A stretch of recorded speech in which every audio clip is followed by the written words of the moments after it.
অসুস্থ রোগীর জন্য আজকে রান্না করলাম শিং মাছের ঝোল।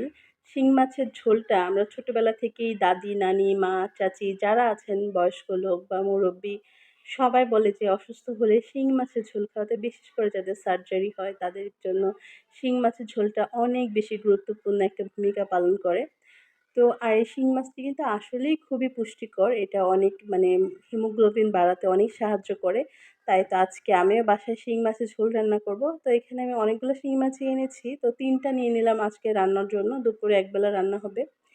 তো এইজন্য মানে এটা ঘষা পরিষ্কার করা একটু সময় সাপেক্ষ। তাই যেদিন রান্না করব সেদিনই ঘষে নিয়ে রান্না করব। এরকমভাবে মানে মাছটা রেখেছিলাম। তো আজকে ভাগে ৩ টাই ছিল। এই ৩ টা বের করে সুন্দর করে পরিষ্কার করে নিচ্ছি। আর আমার এই পরিষ্কার করার জন্য কোনো পাটা, ধার ছোবা বা কিছু ইউজ করা লাগে না। আমার যে বাটনাটা, এই বাটনার মধ্যে আমি এত শান্তি পাই শিং মাছ পরিষ্কার করে, মানে যেকোনো কিছু পরিষ্কার করা থাকলে এই এই বাটনাটার মধ্যে সুন্দর করে হাত দিয়ে শুধু আলতো করে জাস্ট ঘষলেই মাছটা সুন্দর পরিষ্কার হয়ে যায়। অনেক বেশি প্রেশারেরও প্রয়োজন নাই।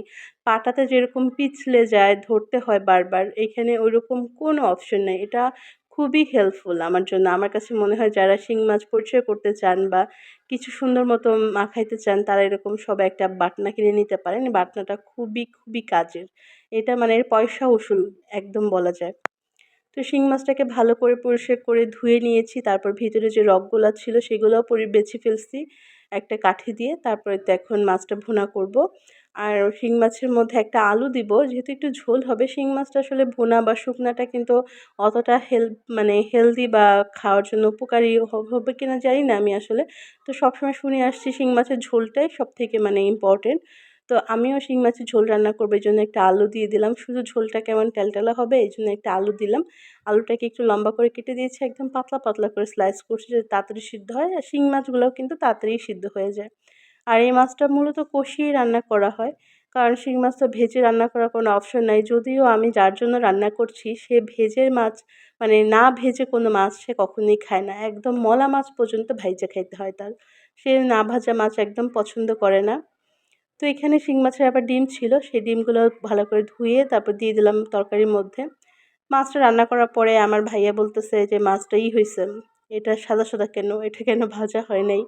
আসলে এটা ভেজে রান্না করলে কতটা পুষ্টিগুণ পাওয়া যাবে তা তো আমার জানা নাই। তবে আমি সবসময় দেখেছি সবাই এটা কাঁচা বা কষিয়েই রান্না করে। কষিয়ে রান্না করলেই ভালো। আর ডিমের সাথে দেখলাম হালকা কেমন একটা ময়লা ছিল, তো ওইগুলাকে একদম উঠিয়ে ফেলে দিলাম। মনে হইতেছিল রগের মতো কিছু একটা, তো ওইটা ফেলে দিলাম। আর এখন হচ্ছে মাছ, আলু, টমেটোটাকে ভালো করে কষাবো। তারপরে হচ্ছে ঝোলের জন্য পানি দিব।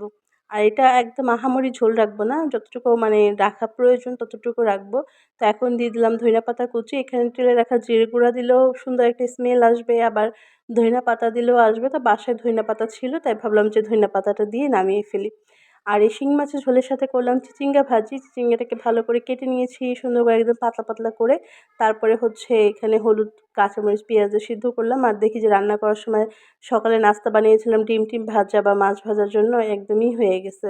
চুলার পাশটা ময়লা হয়ে গেছে। তো এটা একদম রান্না করার সময় ক্লিন করতেছিলাম যাতে পরে দেখা যাবে মনে নাই বা দেরি হয়ে যাবে আর ক্লিন করা হচ্ছে না বা অন্য সময় করতে হবে। তাই এই ফাঁকে দেখলাম এটাকে আর নাড়াচাড়া ওরকম করতে হবে না, তাই এটা ক্লিন করে ফেলি।